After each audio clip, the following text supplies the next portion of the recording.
Mr. and Mrs. Twit go off to buy guns. The next morning, when Mr. Twit came out with his huge basket, not a single bird was sitting on either the monkey cage or the big dead tree. They were all perched happily on the roof of Mr. Twit's house. The roly-poly bird was up there as well, and the monkeys were in the cage, and the whole lot of them were hooting with laughter at Mr. Twit.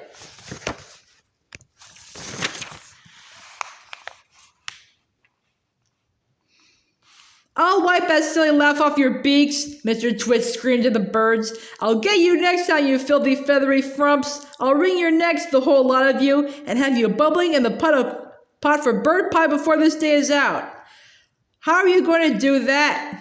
asked Mrs. Twit, who had come outside to see what all the noise was about. "I won't have you smearing sticky glue all over the roof of her house." Mr. Twit went very close to Mrs. Twit and lowered his voice so that neither the birds nor monkeys should hear. "I've got a great idea," he said. "We'll both go into town right away and we'll buy a gun each. How's that?" "Brilliant!" cried Mrs. Twit, grinning and showing her long yellow teeth. "We'll buy those big shotguns that spray out 50 bullets or more with each bang." "Exactly," said Mr. Twit. "Lock up the house while I go and make sure the monkeys are safely shut away."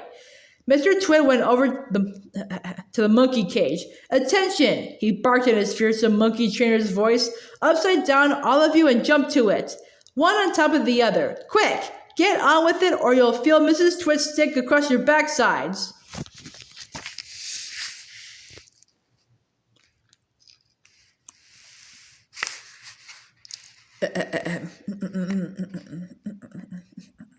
Obediently, the poor monkeys stood on their hands and clambered one on top of the other, with Muggle-Wump at the bottom and the smallest child at the very top.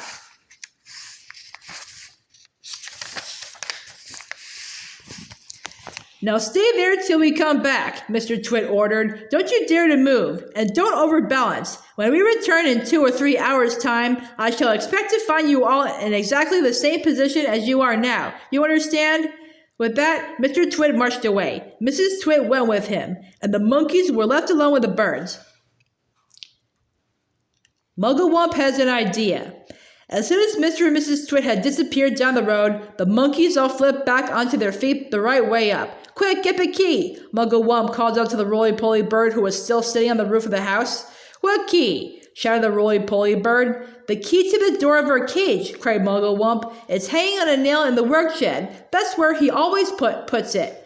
The roly-poly bird flew down and came back with the key in his beak. Muggle-Wump reached a hand through the bars of the cage and took the key. He put it in the lock and turned it. The door opened. All 4 monkeys leapt out together. "We are free!" cried the 2 little ones. "Where shall we go, Dad? Where shall we hide?"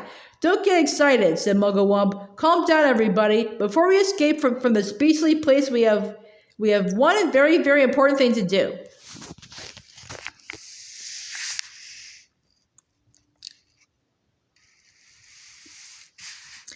"What?" they asked him. "We're going to turn those terrible Twits upside down." "We're going to what?" they cried. "You must be joking, Dad."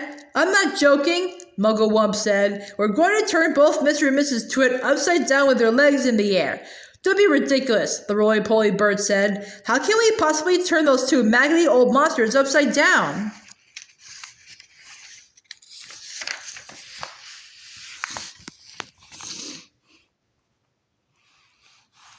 We can, cried Muggle-Wump. "We are going to make them stand on their heads for hours and hours, perhaps forever. Let them see what it feels like for a change." "How?" said the roly-poly bird. "Just tell me how."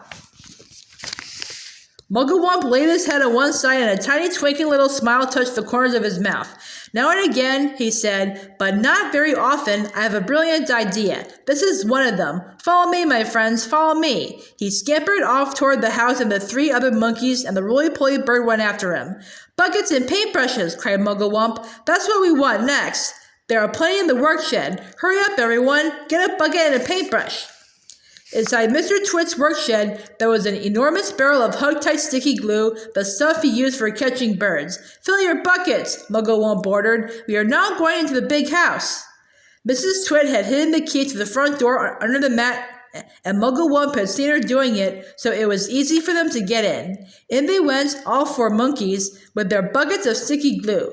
Then came the roly-poly bird flying in after them, with a bucket in his beak and a brush in his claw.